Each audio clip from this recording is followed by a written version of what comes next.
welcome, and I'm very excited to have you along as we are making our first voyage here on Club Deportes TV. Now, I'm the Smash Justin Simmons, and again, ecstatic that you can join me, as it has been a long time since I had a chance to share my opinions with all of you about soccer and all the other sports that, well, matter to you here in the ATX and across the world. And I owe a big thanks to Jorge Iturralde for giving me this opportunity to come back and talk with all of you, because I was already covering this sport before we had the new MLS pipe dream, before that was even a thing, I was already talking about this sport.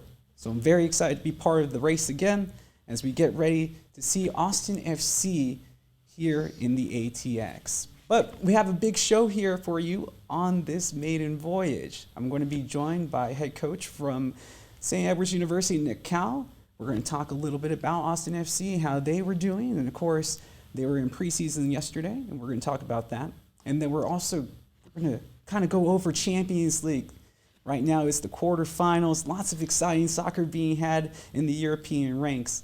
And then after that, I know it's a weird segue, but I promise you it's going to work. My good friend Stu Myrick from Sports Guys Talking Wrestling will join me, as it is that time of year again, one of my favorites, as WrestleMania season is upon us.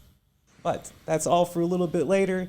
Let's start off with some Austin FC talk. And first, let me introduce my guest. He is the head coach for the women's soccer team at St. Edward's University, head coach Nick Cowell. And coach, thank you again for joining me here on the very first show, my very first guest. I wish I had like a trophy or a prize to give you for making this appearance. Well, I'm honored to be here, and thanks for asking me to join you on your maiden voyage. I'm really excited, and I'm excited for the way that your team has been playing here recently. I know it's the Lone Star Conference tournament. You've had to travel to the West Texas area, Odessa, and San Angelo. That's a long trip, multiple long trips, and you guys have been successful. Yes. At my age, you really don't want to be sitting on a bus for 7 hours. But I don't think anybody wants to sit that long. We've had a successful spring season so far. We started off pretty slow, but that was expected because we've had some challenges, with the restrictions due to COVID. We weren't able to play at all in the fall. So we basically had a 15-month hiatus there where we had no competitive games, and we're definitely a little rusty at the beginning, but I'm proud of the way the team's come together, and we're starting to play a little bit better, and people are discovering their roles. So it's been a fun spring season. Well, like I was telling you, I think that your team is just kind of hitting their stride at the right time, and maybe, just maybe, I know you're going against a really tough San Angelo team, or Angelo State team rather, this coming week, and it's going to be a tough test for you. But I really do think that maybe Sarah Preston gets another goal, and you guys come away with maybe a 2-1, 1-0 victory.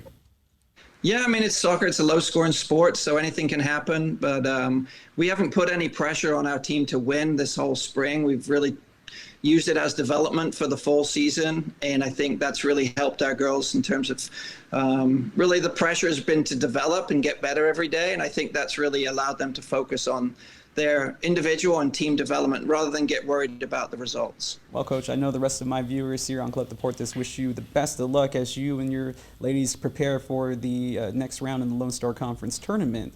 But the reason I did have you on this show was also to talk a little bit about the soccer that's pertaining here to the ATX, and specifically Austin FC. Yesterday they were in action. It was a 3-3 draw in regular time. They did have to play extra time, and they couldn't get it done in regulation, so they went into penalties and ended up dropping the game 5-3 in penalty kicks.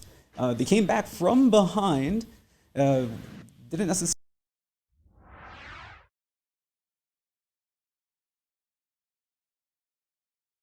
Coach, do you put into a team performance during the preseason, especially when they're changing out players and trying new things?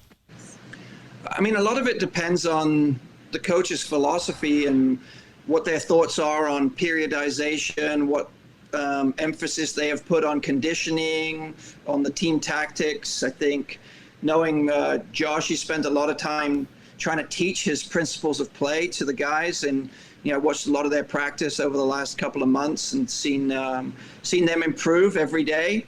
I think they're starting to layer in different details of their game plan, and I think we all use games as learning what works and what doesn't. Each team is basically, I think, has a unique process, and no team is the same. So you may go into a season thinking this is going to be our game plan, and then something else develops in preseason, and you kind of, wander down that road a little bit. So I don't think they're going to be too worried about the results. I think they're going to be looking at how much the guys are putting in their principles of play. I think that's the most important thing. Of course, you don't want to lose because you want your team to be confident, but I think going up against seasoned teams like Houston and Dallas, I think it's a good measuring stick for them. So I don't think there's any negatives that can come out of it. But the thing here, and like you mentioned right now, a lot of the fans online, especially social media, I found them a little too far ahead of the game, feeling that loss, didn't sit well with them. I'm like, it's only the preseason. Calm down. There's still a couple of other preseason games to come, and they're still, like you just mentioned, trying some new things and figuring things out. How different do you think this situation is for them, though, considering it's essentially an expansion team, brand new? These players never played with each other, maybe in passing, but to have a new coaching staff, to have all these first, you were talking about your team, how you had a couple of, a plethora of new players, and how that has taken some time for them all to gel. This team is expected, I know by this fan base, wanting them to compete right out of the gate, and that might not necessarily be what will happen. No, I think there's a lot of unknowns right now, and I don't think, you should take too much stock into what happens in a preseason game. I think that the coaches will be trying out different formations, and you putting players into different situations so that they can see whether they can hold up to that. I'm confident that the coaching staff at Austin are doing a great job. I think that it's difficult as an expansion franchise. You have a lot of disadvantages, but I think Austin also has some advantages in that they were able to get their team together a lot earlier than a lot of the other MLS teams. So they've had a good amount of time to work with their players, even though some of their top players didn't arrive till later. But I think overall, I'm expecting to have a positive season for them. I think they've got a tough start. Being on the road for, I think it's 6 or 7 games is going to be tough, and you definitely don't want to come back from that 0-7. I think that your confidence would probably take a little bit of a knock. But I think they'll be fine. I think it's a long season. I think the fans should stay with it throughout the duration, and let's see where it goes. It'll be an exciting journey. I guess one of the most important things is that they just need to really be prepared for that Central Texas humidity and heat when they do open up the home portion of the season in June, because I know it's going to be a tough task, especially for some of those players that aren't accustomed to the weather here. Yeah, I know that's one of the things that they're banking on is their high level of fitness. They've brought in one of the top conditioning and sports scientists in Dave Tenney, and he's going to get them in great shape for the Texas humidity and heat. And so I think one of the things that they're going to do is really push the speed of the game and play a pretty high pressing game where they're going to try to put teams under pressure and see what they can do and how they can use that heat to their advantage. And I think that's a real smart idea. Coach, we were able to get a word with Brad Stuver after the game, and thanks to our correspondent here on Club Deportes, Sebastian Herrera, we were able to get a talk with him, and I wanted to kind of get your opinion on what he has to say. It really deals with how the team is integrating those younger players with some of those veterans that didn't get the expansion trade, so to speak, here to Austin FC. Sebastian Herrera from Club Deportes, you have the first question to Brad. Sebastian, over to you. Thank you, Tom. Hello, Brad. You are one of the guys with MLS experience. What advice did you give to all our rookies players, and how was the mood in the changing room after this game, Brad? Yeah, nice to meet you, first off. The message going into this game was that we rotated a lot of guys. Everyone was going to get a chance to play this week, and for a lot of these guys, it was the first time going up against an MLS opponent. My advice to them was just do what we've been doing for the last 4 to 5 weeks. They've been playing against MLS players this entire time. And I just urge them to play with that same confidence and that same, I wouldn't say ego, but just like that confidence that they've been showing. And I think we did a really good job. And for the first 75 minutes, I think we really dominated and really showed what we've been working on the past 4 or 5.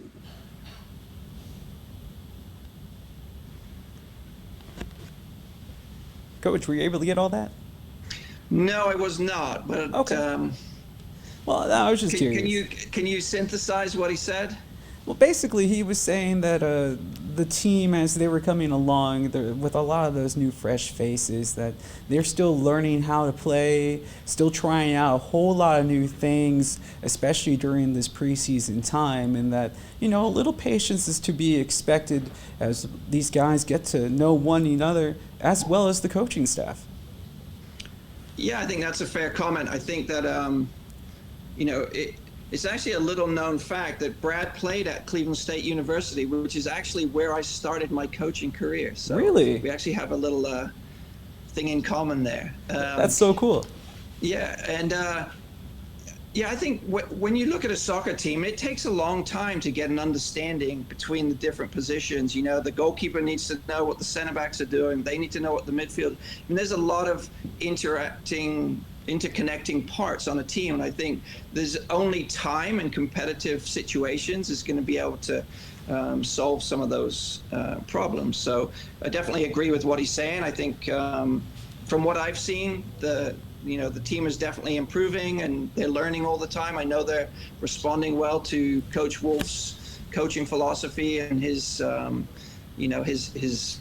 I guess his training methodology. I think that they're really enjoying that. I don't think every day seems like they're putting in something new. So I think they're enjoying it. And I think that, you know, there's two distinct, I don't know, like styles of play. You know, you have the American players and then you also have the Hispanic players. And I think they're really doing a great job of blending those two types of play.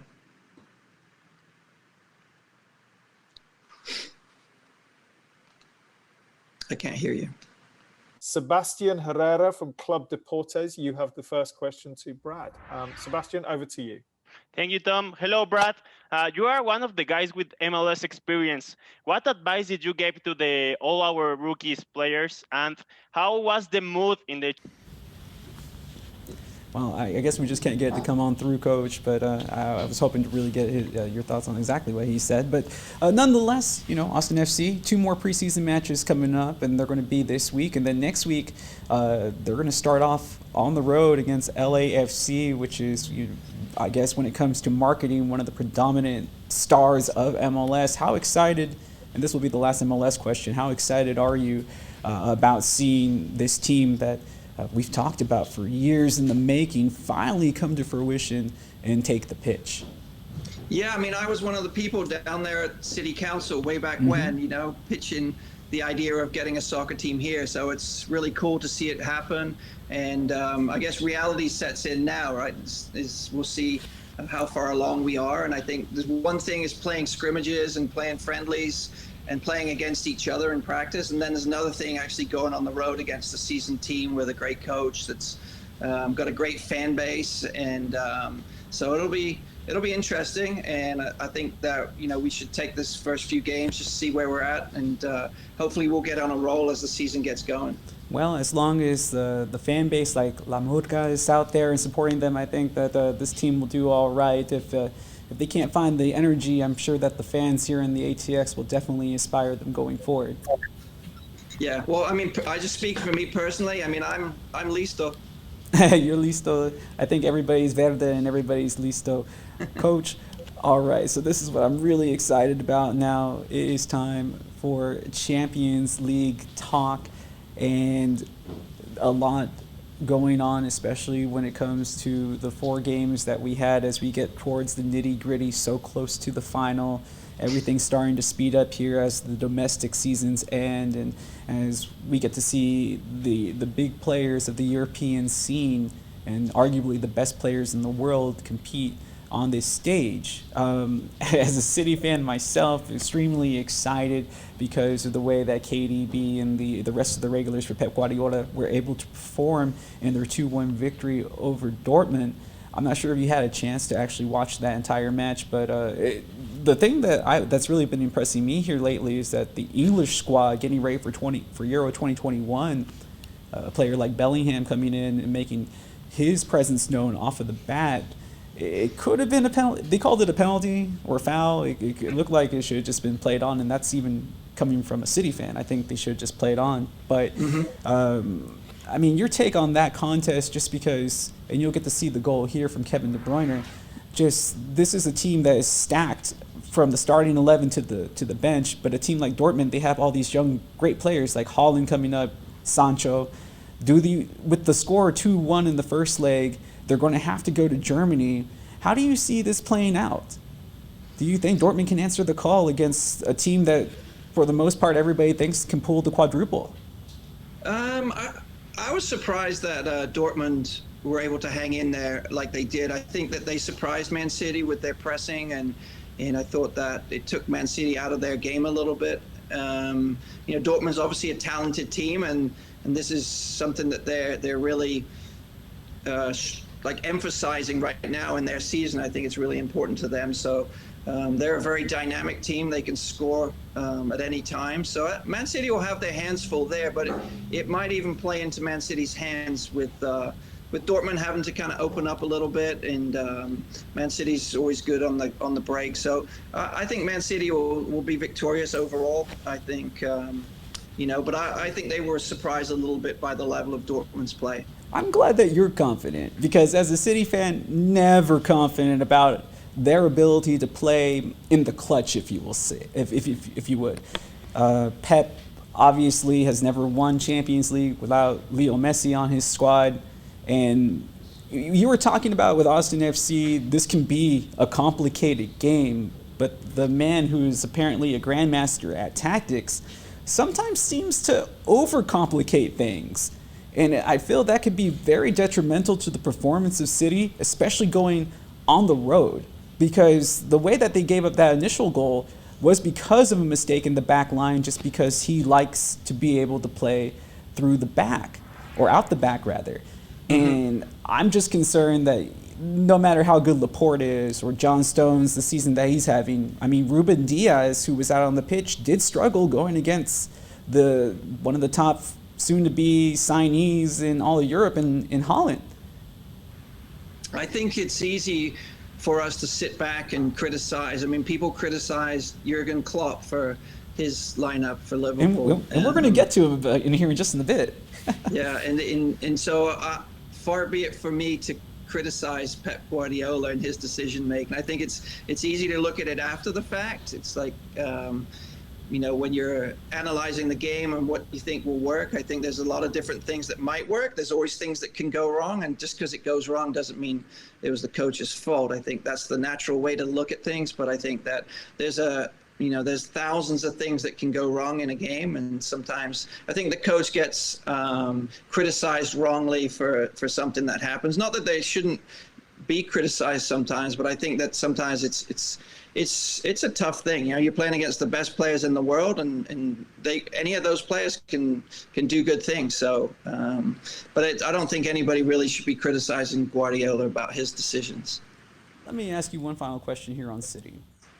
Sergio Aguero, one of the best strikers of the Premier League era, is set to leave. They really don't have a replacement just yet. I know Haaland's on the radar, but we just signed KDB. They re-signed him for a couple of more years. They're going to try to get Sterling's signature because they fear that he might be going to Real Madrid. But if Manchester City doesn't win the Champions League this year, and I just want to know your thought, because I already know what I think, is it going to be a disappointment for that squad, for Pep, if they don't come away with the Champions League? Because they already have the Premier League tied up.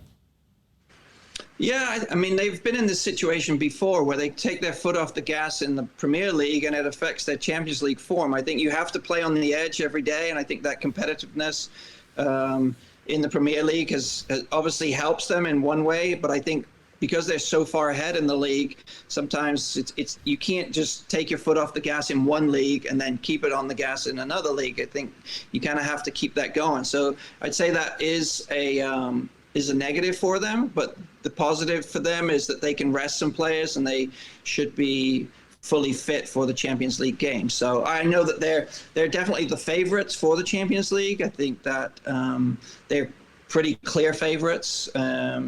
So I don't know. I mean, things can go wrong, obviously. Like, we've seen that happen in elections where we thought something was going to happen and something else did. So there's no guarantees, but I think they're in a pretty good spot.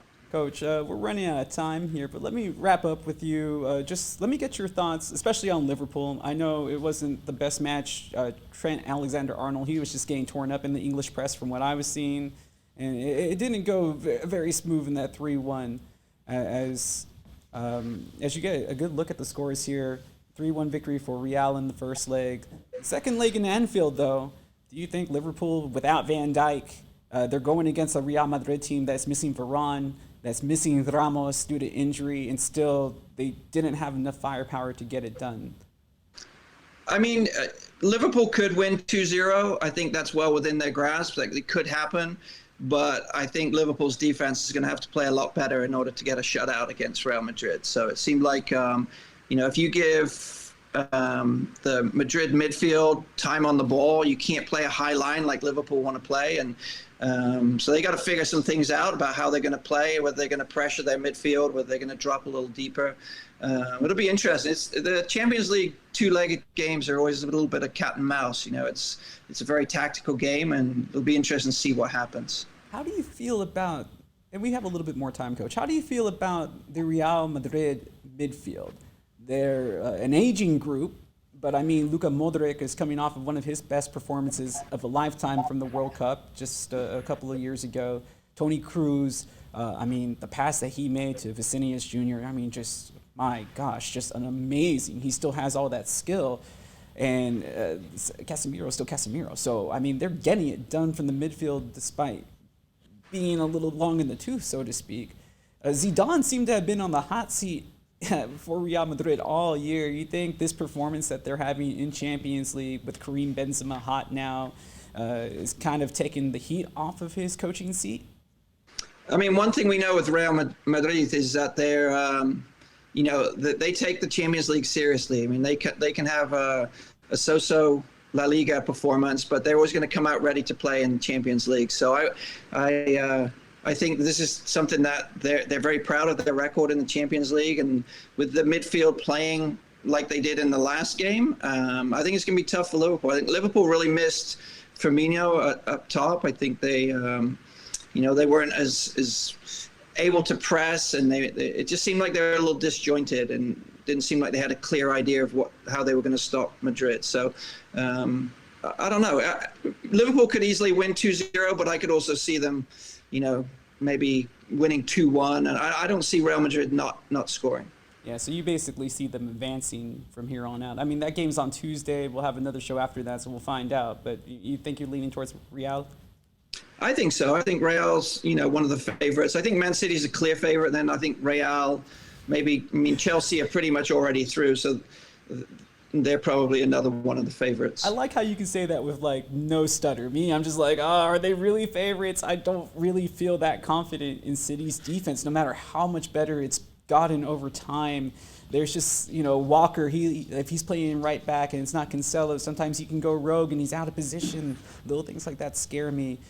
Talking about just the rest of Champions League here, I know maybe you just caught the highlights, but that match yesterday between PSG and Bayern Munich, so exciting. And that was despite missing Lewandowski, and with PSG missing Verratti, they probably would have appreciated his defense. But the wonder kid himself, Kylian Mbappe, just doing phenomenal things, just kind of reminds me of R9, a young R7, a young almost Messi-like. Is this probably one of the best soccer players that you have seen throughout your soccer viewing lifetime?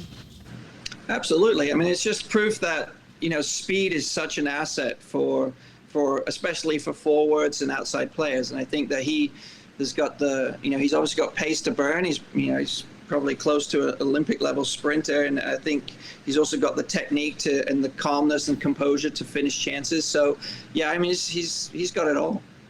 Yeah, I was going to say that last goal to put him ahead, it was just a thing of beauty and something special. Not everybody possesses that type of skill. As we were talking mainly about Mbappe there, but they also have another really good player, Neymar, and they have another player. He's a little bit older, but Di Maria is still a very dangerous attacking player going forward. Does this PSG side with Julian Draxler and Thomas Tuchel at the helm, do they have enough to really be a threat to get to the final? I'm not sure Thomas Tuchel's still there, but Oh yeah, I'm sorry. You're right, Coach. Pochettino. Yeah, and I don't even know if they're going to get through this. I mean, I know they're up 3-2, and that was the away leg. I wouldn't write out Bayern Munich yet either. I think Bayern Munich could easily go there and win 2-0 and knock PSG out. PSG have done this in the past. They've had a great result, and then they've fallen apart in the second leg. So this game's not over. I think it'll be interesting to see what happens in the second leg. And finally, Coach, Chelsea, 2-0 win. The Englishman, Mason Mount. I mean, that young English squad, as Gareth Southgate's getting ready for Euro 2021, looking pretty promising. What do you think? I think the England team is a little unbalanced, to be honest. I don't think that they have, I don't think they have the balance of some of the better teams in the Euros, like the Netherlands and France and Germany. I think, they're above average team, but I don't think that they've got a team that can win it all. I think they've got good individuals, but I don't think that they're a very balanced squad. And I think they have some issues, I think, at goalkeeper, which is a big problem. And that's true. So, Pickford might not be the best option, but they don't really have a strong option at goal. Right. I mean, I think Pickford will play just because of his foot skills, but he's done some kind of crazy things. So, but I mean, we'll see. I mean, we'll see. It's a tournament, and anything can happen. And sometimes teams get on a roll, like England did in the last World Cup. But I see there being a lot better teams than England. Well, Coach, before we let you go, I really did like the song "It's Coming Home" during the 1996 Euros. We're going to get to that in just a moment. That is coming up. Do you like professional wrestling? You're a big fan of Big Daddy, or Kendo Nagasaki, or Rollerball Rocco? You ever see those guys? Did you ever see Can't those guys? say I'm a big wrestling fan, but there you go. Never watched World of Sports back over there, back in the old days? We had a wrestler called Mick McManus. Yes, I know exactly who you're talking about. Yeah, he would if you touched his ears, that would be a button that would press and put him into overdrive. So never touch his ears. Well, Coach, I was going to say, I know that you like. I was talking to you one real quick, just to leave on a funny note. I was trying to tell you that World's Got the Love in Motion. Love's Got the World in Motion is probably my favorite English World Cup song. Which one happens to be your favorite English World Cup song? Well, like I think I told you the other day, when I first started my interest in soccer was probably the 1970 World Cup in Mexico, when England played Brazil and Pelé had an amazing header that was pushed over the crossbar by Gordon Banks, and that was really what set my passion in motion for the game. And I think that that song that the English national team sung was called Back Home. And so that song will always stay with me, and that'll always be my favorite England World Cup song. See, I love how everything kind of ties together, the music and the love, the passion of the game, and how that kind of influenced you as well. Because, I mean, I didn't know anything about the English team until I heard that song, and then I started kind of going back and researching it. And ultimately, they become one of my favorite national teams to follow. Yeah, and I think, when the World Cup brings together so many disparate nationalities and characters, and going to World Cups has probably been some of the most interesting experiences of my life. I think it's been really cool to take my kids, to see like Ghana against the USA and Germany, and have them just basically meet with a lot of Ghanaians in national dress. It's been a really cool experience. Yeah, I'm definitely jealous, Coach. I hope someday that I get to attend a World Cup at some point. But, we're going to be hosting in the next World Cup, so maybe it will happen someday.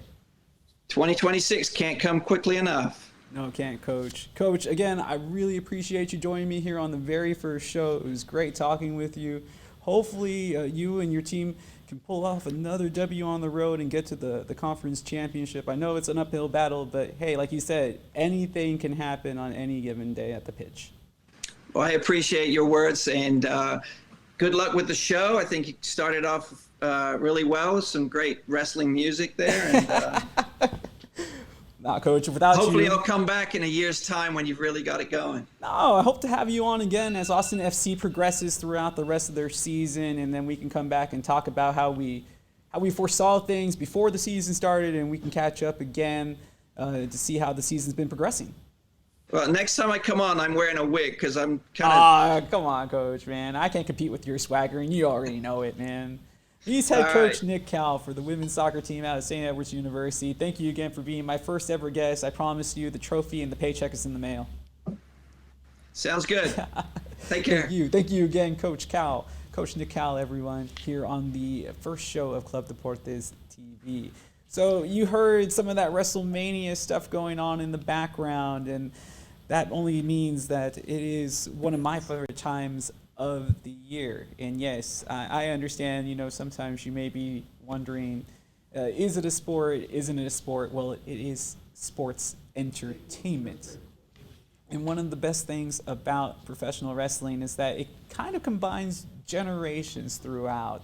As I have another guest that will be coming up here on Club Deportes TV who will be joining me to talk about the showcase of the immortals, the shows, the granddaddy of them all in WrestleMania. And let me just check over to see where we're at there. Still a few seconds away, but we kind of had a discussion, and if you haven't been following along, obviously this is going to be, hey, there you are. Good to see you again, my man. Let me give you the proper introduction first. So everybody out here watching our first episode of Club Deportes TV, let me introduce the man, the myth, the legend. He is my Shawn Michaels to my Marty Jannetty, although I am the Bret Hart to his Jim Neidhart. He is now the new Hall of Famer in the Southwest Wrestling Hall of Fame. Please welcome my good friend, the host of Sports Guys Talking Wrestling, the one and only Stu Myrick. Stu, thanks for joining me here on the very first show. So I'm the Shawn Michaels to your Marty Jannetty? Well, I mean, I'm the brunette, so I have to be Jannetty. But I mean, Sports Guys Talking Wrestling, you're the host. You're the one that carries us, man. So you are the Shawn Michaels of the team. Southern Wrestling Hall of Fame from our friend David Fuller in Dallas, who runs independent wrestling promotion. But thank you so much. It's a huge honor for that. It's great to join you on Club Deportes TV. Yeah, I mean, I know I was talking to you about it yesterday as we were kind of discussing some of the stuff for WrestleMania, but I know that you know everything that there is to know about the shows, and you know that I love this, and I know that a lot of my viewers here on Club Deportes TV probably do have a passing interest. Now, they might not have that same interest as deep as we go on Sports Guys Talking Wrestling, but for the casual fan, there's a lot to kind of pick apart here. But let me start off the question here when we're talking about WrestleMania, Stu, because I don't know, after the show yesterday, it really hit me. It's kind of strange because the WWE can no longer really rely on their legends anymore. They're either too old to compete or unfortunately just no longer with us. And now they're kind of having to start breaking away from something that they have relied on. That was their bread and butter. They're tried and true. And you brought it up yesterday night, something about Shawn Michaels and Triple H and Undertaker not competing for the first time in decades. Yeah, I believe this is, it's been something like 30 WrestleMania straight where we've had at least one of those three individuals on the card. 30, so this is the first 30? time in at least 30 of them that we will not see the Undertaker, Triple H, or Shawn Michaels anywhere on the card. Undertaker, of course, retired. He's got the beautiful place down in Spanish Oaks with his lovely wife and his kids. Triple H, of course, running NXT. He's busy with NXT TakeOver. Night 2's happening tonight. In fact, pre-show's going on right now. Yeah, and Night 1 was a great show. Him. So yeah, it's and that's one of the things about WWE here, especially in this pandemic era, they've had to rely on some nostalgia because they've had some outbreaks, whether it's in the performance center or whatever. So there comes times when they have to fill at the last minute. And so they'll call in a legend to fill some time on Raw or SmackDown. And but you're right. As they get older, they can't go in the ring anymore. It's dangerous. We've seen some of them go elsewhere. Case in point, Paul White, Big Show, now with All Elite Wrestling, as well as Christian. So, yeah, it is. This is one of those things we've been talking about it for the last couple of years, actually, where WWE is now going to have to really rely on the talent they have on the roster right now. But it's almost bigger than that, because beyond those guys who are, if you follow pro wrestling, those guys are staples. But if you're a casual fan, which I know many of you may be watching this, we're talking no Rock, no Stone Cold Steve Austin, no Brock Lesnar, no John Cena. Like, really nothing to sink your teeth into, at least main attraction-wise, if you will, for some event that is billed as the top event. And it's kind of like you're seeing the WWE going through all these new growing pains as they get the new contract to have the WWE Network on Peacock, and they're trying to learn how to really navigate having actual stock owners. Like, they never really understood what to do there, and they're still trying to figure that out 20 years down the line after going public. That's something that will, obviously going public, that was a big turning point in the history of World Wrestling Entertainment. But then, and now you've got let's get back 2014, the advent of the WWE Network, the first over the top service of its kind where you could stream all the pay-per-views. Can I jump in real quick right there? They have to be commended, because without that streaming service, I don't think we see ESPN Plus or Paramount Plus or NBC or Peacock as well. Oh, or you see, for instance, Major League Baseball. They have their own streaming service now.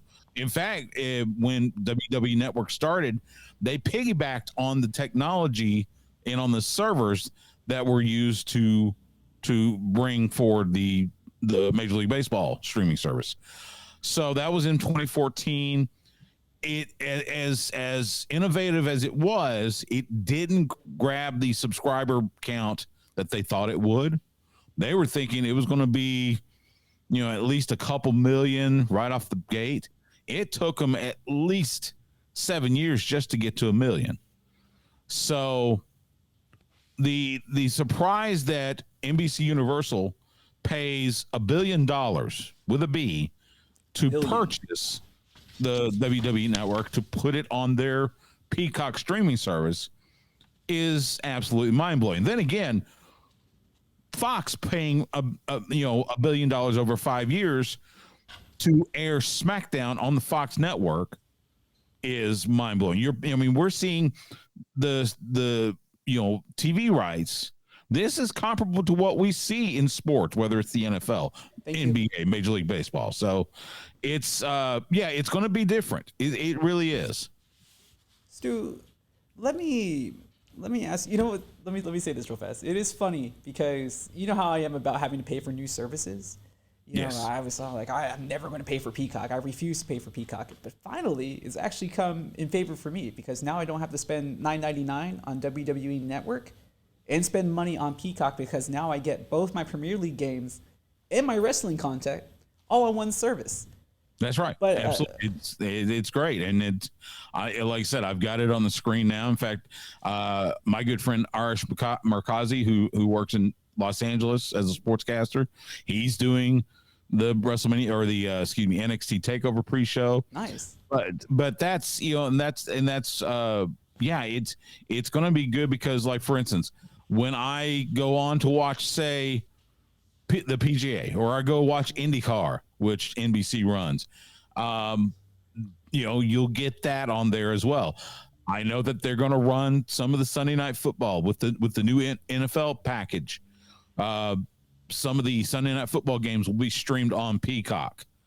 And just like what we've seen with Fox, it would not be surprising to see in the middle of Sunday Night Football, Al Michaels giving a plug for, Money in the Bank, or Survivor Series. I can totally see that happening. That's going to be something to watch.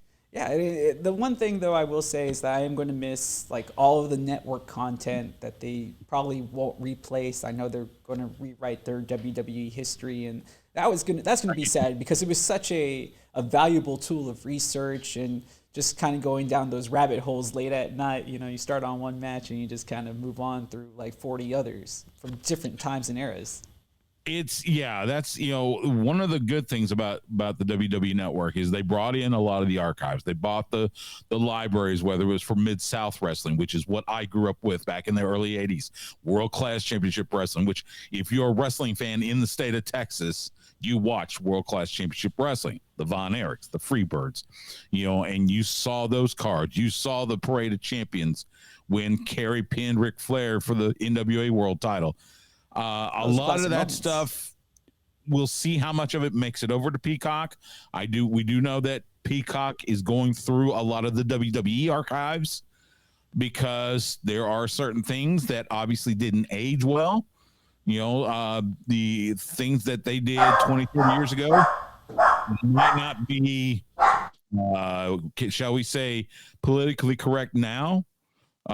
For instance, there was a episode of Monday Night Raw from back in the late 90s during the Monday Night Wars where D-Generation X comes out in blackface to mock the Nation of Domination. You can't show that stuff anymore. In 97, 98, that's funny.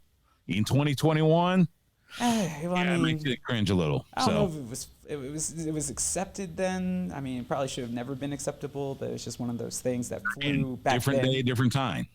That's the thing. And talking about different times, this is a different WrestleMania as opposed to WrestleManias of the past. As I kind of want to take a look at the card because this is another WrestleMania. Last year they performed during the pandemic, no fans in attendance, and again, I think they have to be commended because they were one of those first people to go and put out a show through all this and do it probably the most successfully by being first. It was, remember they didn't make the call until like the 11th hour. It was 3 weeks out. They finally said, so WrestleMania last year was supposed to be at Raymond James Stadium, the home of the Tampa Bay Buccaneers in Tampa, Florida. And it was maybe 3 weeks out that they finally said, look, COVID-19 is serious enough. We can't do, we can't pack a stadium with 70, 80,000 fans. So we're going to do it in the WWE Performance Center. And they did. And they did the build for those few weeks. Raw and SmackDown emanated from there. See, and you're right. There were no fans at all. There was nobody around the ring. It was kind of eerie. Yeah, exactly. But this year there's going to be fans in the stands. However, not as many as the Texas Rangers had at the ballpark not too long ago. That was that's true. Maybe a little too tight for my comfort level right now. But they're going to have about 20-something thousand fans per each night over in Tampa. Night one, we kind of talked about yesterday, but let me ask you, on night one, again, kind of lacking on the top-tier star talent that I feel that does get those casual views for WrestleMania normally. What are you looking forward to match-wise on night one? Night one, I'm a big fan of Drew McIntyre. I've been able to interview him a couple times here in the last several months. Oh, okay. So obviously, I want to see what he and Bobby Lashley will do in the WWE Championship match. We think that might be the opening match, and because that's been kind of the talk. And Drew himself has said, "Look, I'm happy to be the opening match." How do you feel about the main title of that brand? Because this is the Raw title. How do you feel about that going on first at a WrestleMania? And the only reason I bring that up is for the casual fans out there is usually because the main title is the title that's in the main event. It only makes sense. Yeah, if you go back historically throughout wrestling, whether it was WWE, WWF, NWA, AWA, main event of any show was that world title. Was, you know, who it was, whether it was Bockwinkel, whether it was Flair or Harley Race or Dusty or, you know, Hogan or Bret Hart. Any pay-per-view that was going to have a world title match, that world title match was automatically main event. There wasn't even a debate. That has shifted a lot in the last several years. In fact, you know, it was 2 years ago in New York, or New Jersey, at MetLife, when you had Becky Lynch, Charlotte Flair, and Ronda Rousey main event WrestleMania on one night for the Raw and SmackDown women's titles. So it is what it is, and I'm happy that the women get a crack at having the main event, and it looks like that's what's going to happen night one with Sasha Banks and Bianca Belair for the SmackDown title. Do you feel that they really have the main event? I mean, the build, hasn't been, and I guess you can say this about all of the WrestleMania events, they haven't been the strongest builds towards the showcase of the Immortals, if you will say, but they really do seem like they are the two that are poised to be in the main event, because it seems that the fans want them to be in the main event. Right. And that's the thing. Historically, you know, we've always heard that, you know, the build for WrestleMania, or the booking for WrestleMania, usually started the day after the previous year's WrestleMania. They figured out what they wanted there and worked their way back. So even, you know, you'd even get maybe 6 months out. You'd start planting the seeds for some of those WrestleMania matches. That's not the case anymore. Yeah, they kind of threw together. You know, most of these matches, including the title matches, we didn't see the seeds planted until the beginning of March. That's exactly where I was getting at, Stu. About maybe just 3 weeks ago, we started getting those seeds planted for Cesaro versus Seth Rollins and this championship match between Lashley and McIntyre. And it does feel a little rushed, but at the same token, we do understand as wrestling fans why it's happening, because McIntyre carried the main event last year in front of no fans. Does he get his rightful due and become the champion in front of fans for the first time now that WWE is actually hosting fans in attendance for this WrestleMania? That remains to be seen. But let me ask you, how excited, and this because this deals with WrestleMania. I mean, without celebrities, this could never happen. We were talking about it before. I mean, if Vince doesn't take this chance back in the 80s and it doesn't become successful, then this thing, we're not talking about WrestleMania 37. But how excited are you about the prognosis of a guy like Bad Bunny, who has a legitimate, credible, popular ability with a whole demographic coming in and bringing those new viewers, with that possibility of trying to make a new WWE fan here for this WrestleMania? Well, you know, that's been the tradition with WrestleMania, with Vince. You go all the way back to the very first WrestleMania in 84, I think. You look at, you know, it was Liberace, Mr. T, and, you know, Billy Martin, and Little Richard. There's Mr. T for you right there. And God Bless America. You all the way up to now with Bad Bunny being in this tag match against Miz and Morrison with his partner Damian Priest. You also look at Logan Paul, the popular YouTube star, who's going to be somehow involved with the match with Kevin Owens and Sami Zayn. That's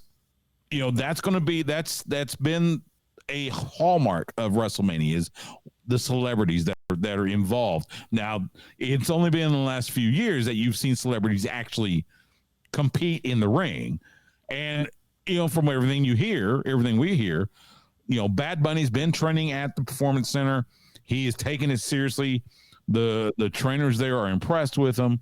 So, you know, I look forward to seeing a good match. I know Damian Priest. I've talked to him on many occasions before you joined WWE. He's gonna do well. But that's been the thing. You always have you always have some sort of celebrity pull with WrestleMania. It is because it is a pop culture event, not just a wrestling event. See, and that's something that we talked about before. It's just like how much it has changed, because it never really has been all about the wrestling. It's been about making the biggest show, and how we talk about how wrestling has progressed throughout time. It does remind me a lot now of what Saturday Night Live is. It's just the institution. They've been running for so long. You have so many people that pass through, and it kind of is another way, in a really roundabout way, I suppose, to kind of jumpstart your career in the entertainment field if you do get over with the wrestling fans. And having a good go at WrestleMania is one of those ways to show it. I know personally I'm very excited about having Bad Bunny be a part of this, just because he is a legit mainstream celebrity, something the WWE I don't think has really been able to pull since the days of Cyndi Lauper. Now, I remember the new generation. You had Pamela Anderson, you had Jenny McCarthy, but those were kind of like those B, C-list celebrities, Jonathan Taylor Thomas. But this is a multi-winning Grammy Award winner who actually loves the sport. So I'm really excited to see what he can do, but more importantly, see if he can bring some of those fans that may not watch wrestling, some of those younger fans, because honestly, Stu, they're going to have to replace us one day or another, because that demographic just keeps on getting older. Unfortunately, you and I are not undefeated against Father Time. That's true. That's one of the jokes that, and I say jokes, it's a fact, but it's a funny fact. WWE's best demos weekly is my age group, 50 and over. I'm 52 years old. That's the best demo they do weekly in their TV ratings. So yes, they need to find a way to get that younger wrestling fan, or to get that younger person to become a wrestling fan. And having individuals like Bad Bunny, like Logan Paul, I was just watching the beginning of NXT Takeover with Poppy performing. Yeah. You see some of the music acts that they've had in the past. They're trying to pull in that younger casual fan and get them hooked. I'm interested to see if Bad Bunny see what he does after WrestleMania.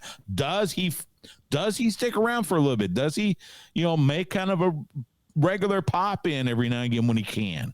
That'll be something to watch as well. That would be very interesting, because it has been well documented that he legitimately loves doing this. He's always been a fan, and I mean, when you've achieved everything he has in the world of music entertainment, it wouldn't surprise me if he does feel like he wants to cross over and see if he can kind of, put his mark in the sports entertainment realm. Yeah, absolutely. I think that's going to be what we will have to see tomorrow night, or excuse me, on that's Saturday night. That's night one. Bad Bunny, Damian Priest against Miz and Morrison, and that's. And that's another thing that WWE has done, is they have branched out where you have, these reality shows, whether it's Total Divas, Total Bellas, Miz and Mrs.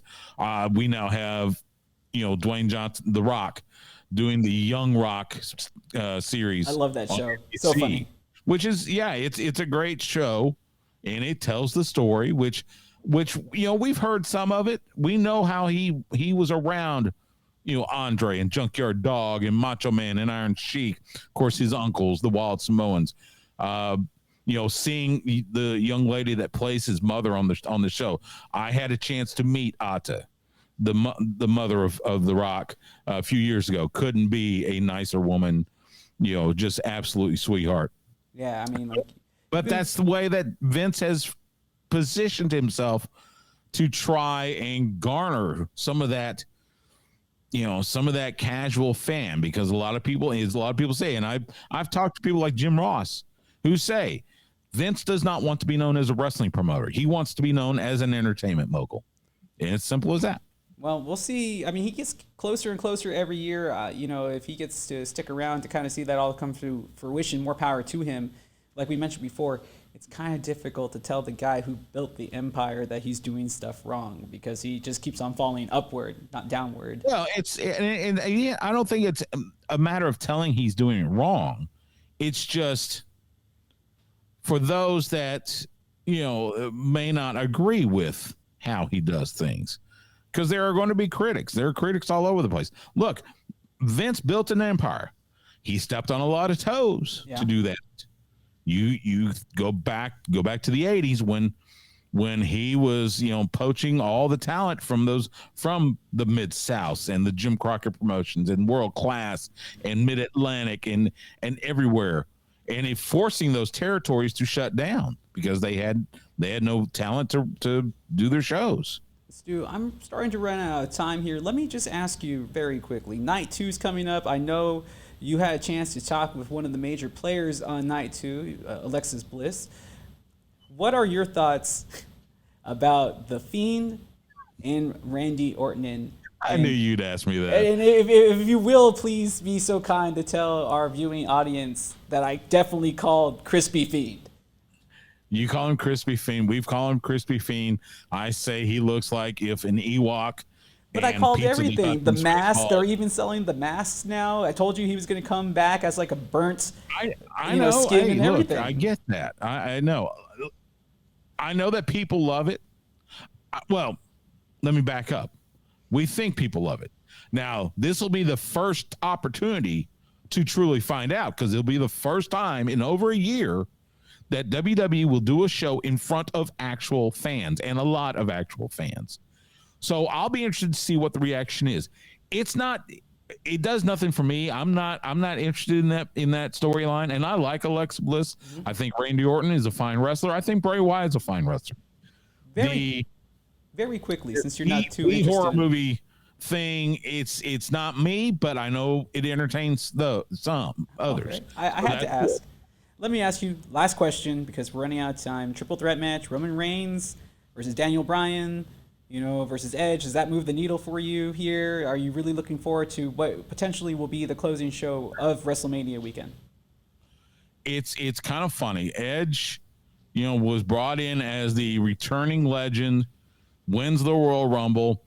Everybody thought, okay, it's gonna be Edge and Roman. Edge is the baby face, Roman's the heel. And then for whatever reason, my opinion, they messed up. With Edge's face run.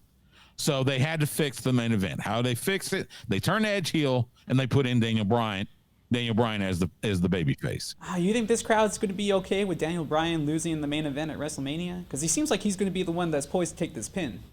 Again, I don't know. That's the thing. We have not heard crowd reactions to anything that WWE has done in the last year. And you hear on Raw and SmackDown, that's piped in and that's directed. That's not a crowd just being a crowd. Yeah, that's going to be the thing. Will they boo Daniel Bryan? Will they cheer Daniel Bryan? Will they boo Daniel Bryan getting pinned? We'll see. I've got a feeling they might. I got a feeling they may get upset because Edge is now a heel. And no matter what Edge has been doing, the crowd loves Daniel Bryan. So, I mean, the odds are Edge is going to win. There's been whispers Daniel Bryan might win. We'll have to find out Sunday night. Yeah, and we'll definitely look forward to doing that. And we're going to have all that coverage for you on Sports Guys Talking Wrestling. He is, again, the Shawn Michaels to my Marty Jannetty, the host of Sports Guys Talking Wrestling. And my friend, thank you once again for joining me. In the words of the Macho Man, ooh, yeah, dick. I appreciate it. Thanks again, Stu. We'll see you later. Thanks, Justin. All right. That's Stu Myrick, everyone. Thanks again for joining us here on the Top Show for the first time on the Maiden Voyage. And that will do it for us here tonight here on Club Deportes TV. Don't forget to always be following our Twitter at Club Deportes on Twitter to find out when the next show will be. And you can leave your comments and your concerns there. And we love to know what you think. Want to kind of know what's important to you here in the ATX and around the world. So for everybody involved, I'm the Smash Justin Simmons. Good night for now, here from Club Deportes TV.